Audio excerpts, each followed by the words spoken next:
So learning module 2 is all about the periodic table, right?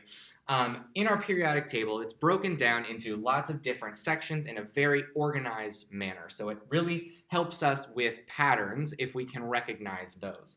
So in our periodic table, we have what we call groups or families, which are the columns, and then we have what we call periods, which are the horizontal rows. Okay? So the groups or families are called families because they all have something in common, really, right? Just like you and your family have things in common in terms of like the way that you look, some of your habits, these elements also have things in common with each other. So we actually end up giving them all names. So the first column here, this very first column in group number 1, we call these the alkali metals. All right, we call these the alkali metals, and I'm going to put that right down here. All right, so first up in group number 1, we have the alkali metals.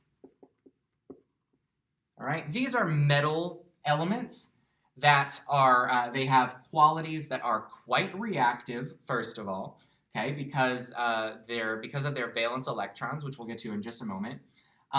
So they are quite reactive, but they are metals, but they're actually softer metals, okay? So for example, you can actually take sodium and simply cut it with a butter knife because it's so soft. Next to that, in the second column, we have what we call the alkaline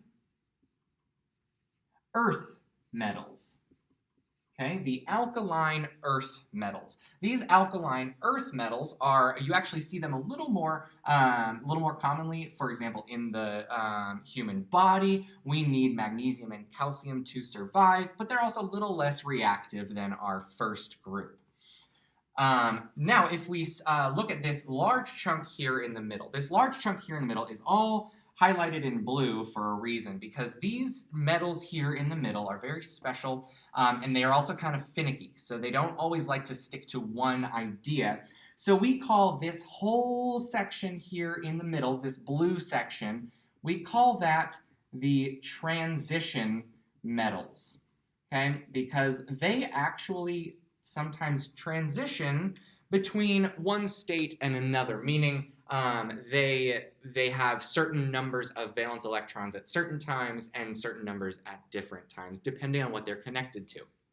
All right, so that's that large chunk there in the middle. Then we get to a very special part of our periodic table, which is getting into what we call the metalloids and the nonmetals, all right?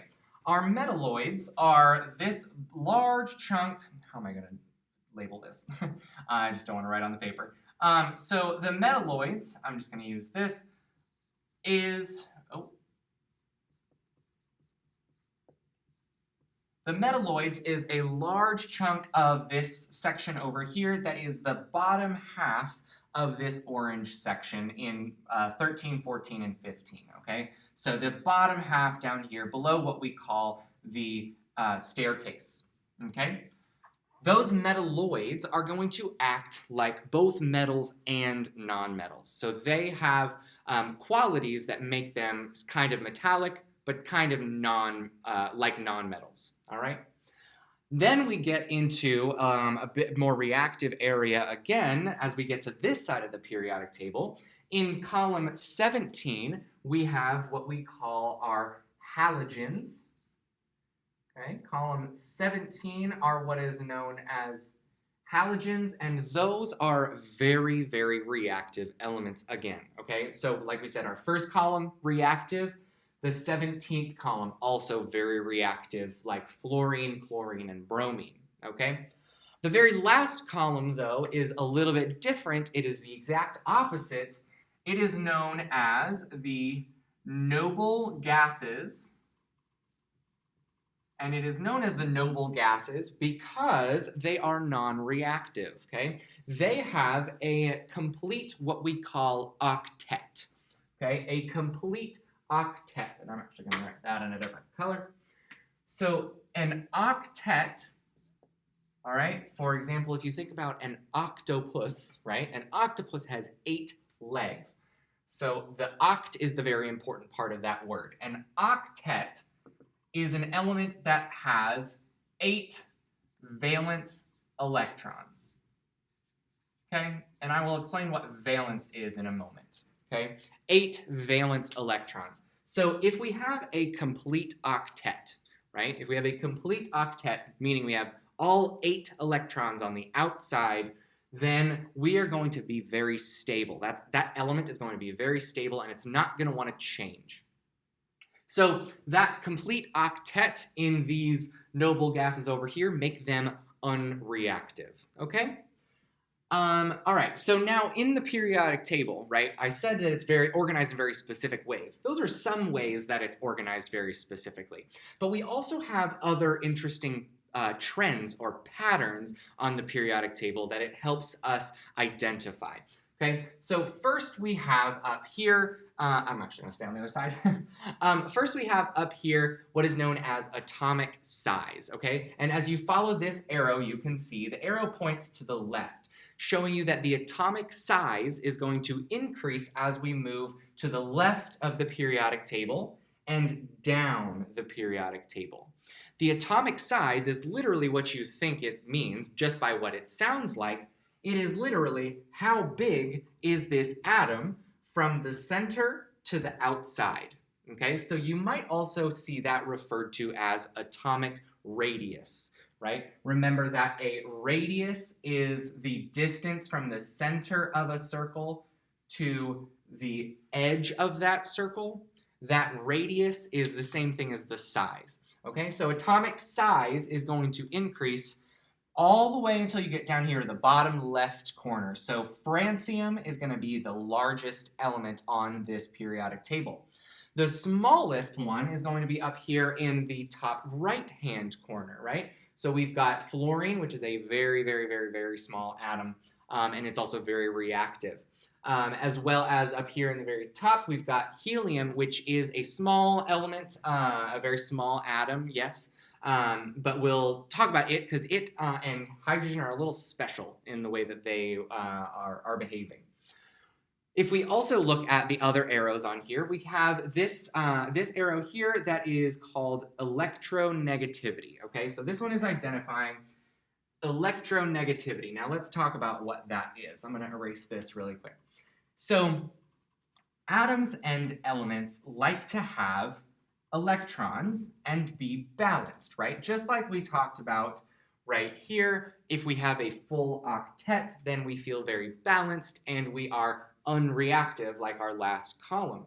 So what elements want to do, what these atoms want to do, is either gather more electrons or get rid of their extra electrons until they have that complete octet, okay? So electronegativity, that word electronegativity, means how much those elements or those atoms are going to pull on other electrons in order to get them for themselves, okay? So electronegativity is how strongly an atom pulls on other electrons.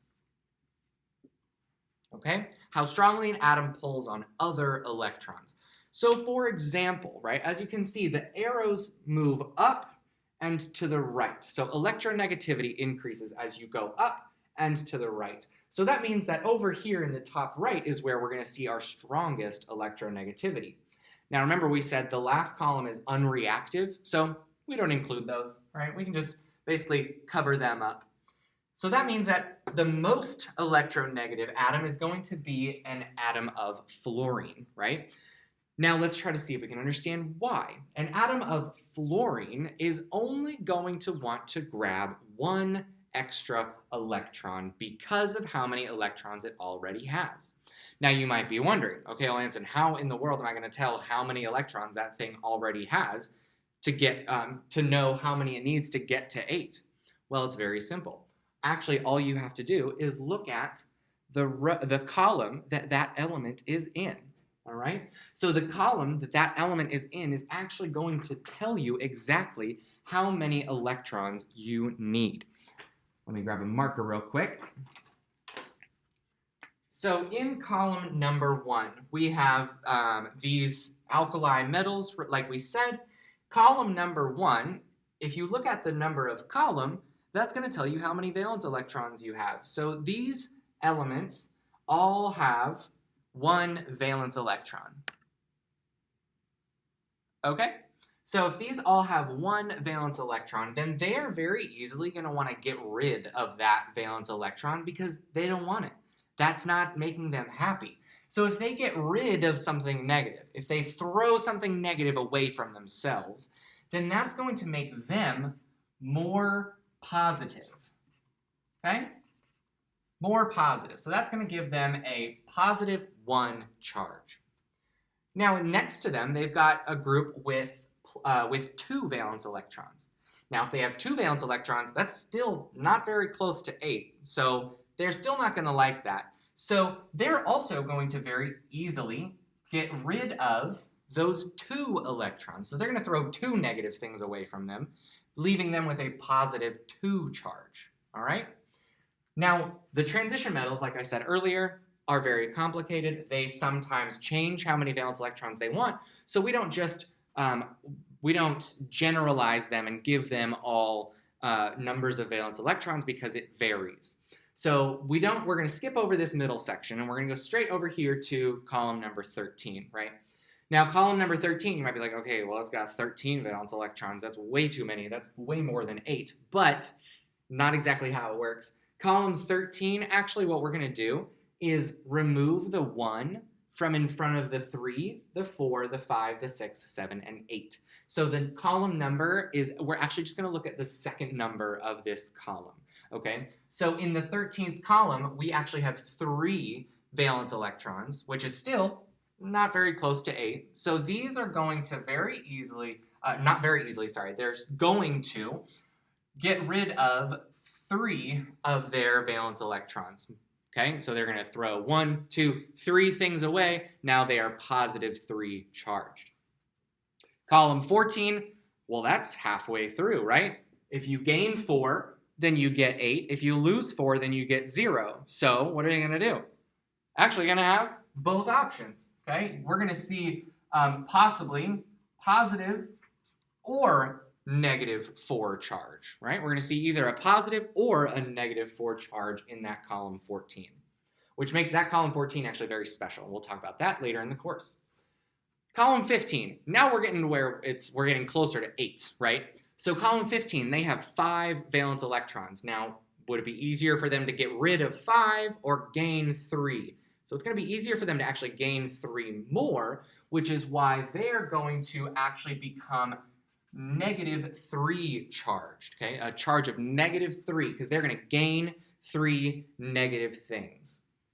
Column 16 is going to gain 2 negative things to get to that 8, right? We've got 6, we need 2 more to get to 8. So those are going to be charged with a negative 2. And then column 17 only needs 1 extra electron to get to 8. So that's going to have a charge of negative 1, right? So that periodic table actually shows us a lot about how reactive these things are going to be and where their electrons are going to go, okay? So that's electronegativity.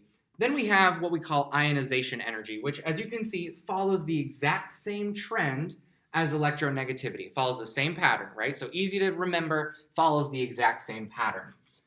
The ionization energy, though, and I'm going to use a different color.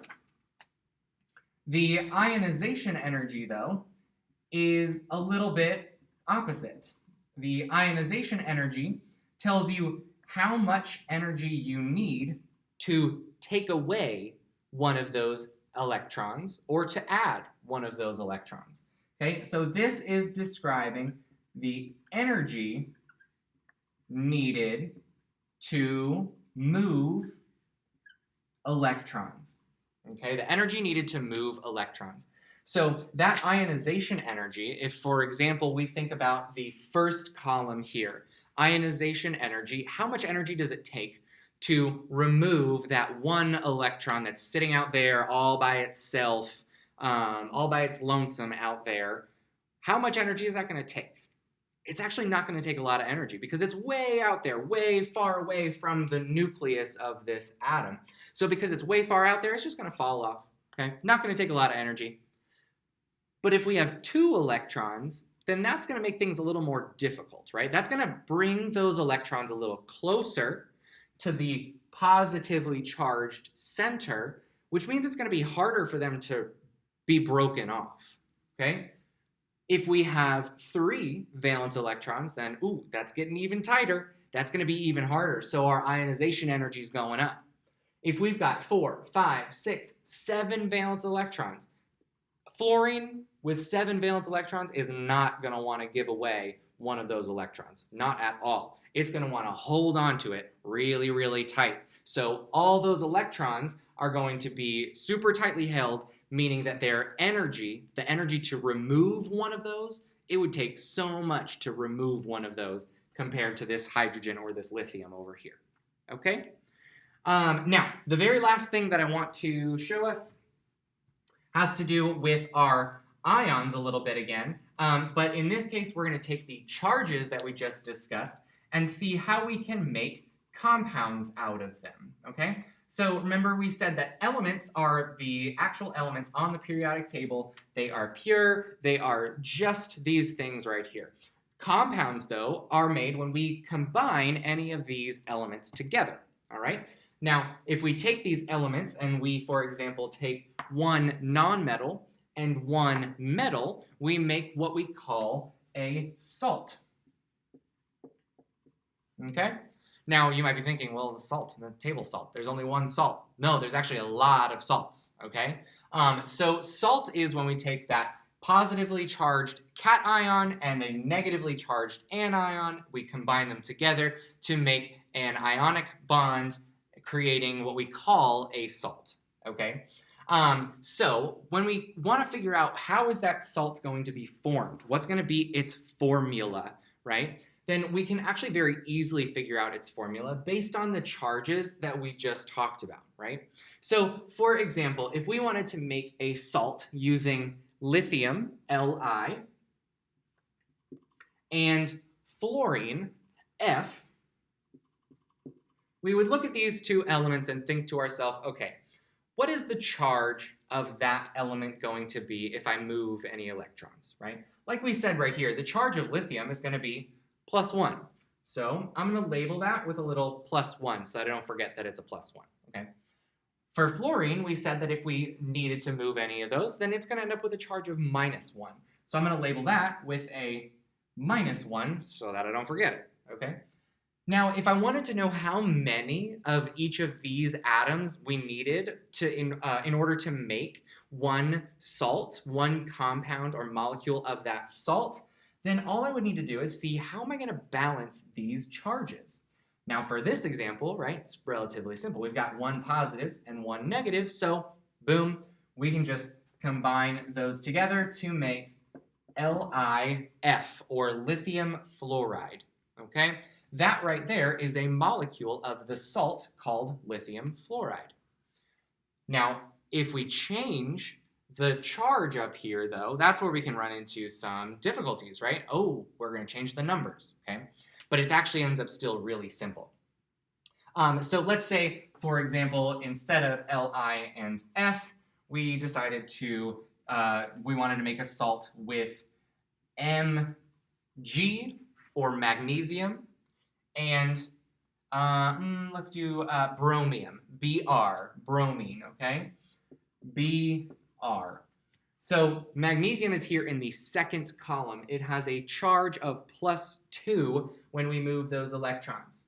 Okay, so it's got a charge of +2. Bromine is over here in the last column, 17, meaning it has a charge of -1.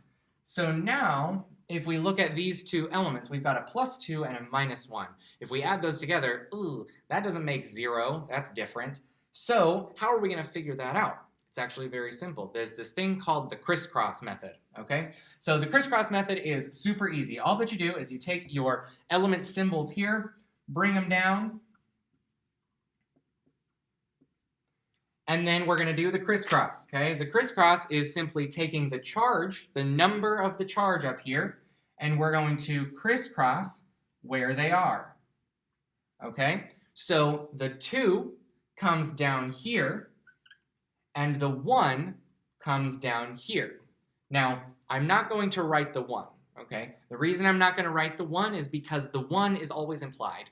If you write Mg, you always have 1 Mg. If you need to add another magnesium, then you add a 2 or you add a 3, all right? But if you don't have a number there, it just means that there's just one of them, okay? So we took that 2 charge, we brought it down here. We took that 1 charge, we brought it down here. So now to make a salt magnesium bromide, all that we need to do is have 1 atom of magnesium for every 2 atoms of bromine, okay? So that's the crisscross method. And that's what we call an ionic bond, okay? So this right here, when we combine those together to make that salt, this is what we call an ionic bond, right? And that is, that follows what we were just discussing a minute ago about ions, right? Because ions, right? Ions have charges. So this is a cation, this is an anion. So if we put those two things together, if we bond them together, we create an ionic bond, right? Very descriptive. So that's where we're going to stop for now with our introduction to the periodic table. We just want to make sure that we have an understanding of these patterns, right? How these patterns are formed and what they mean, and then also how we can use these charges to our benefit. We also want to understand the parts of the atom and the anatomy of the periodic table to make sure that we can read this thing well. So any questions, of course, bring them up to me as we progress through, and go back and watch this video, any parts of it specifically that you need, as many times as you need to in order to feel comfortable with the content, all right?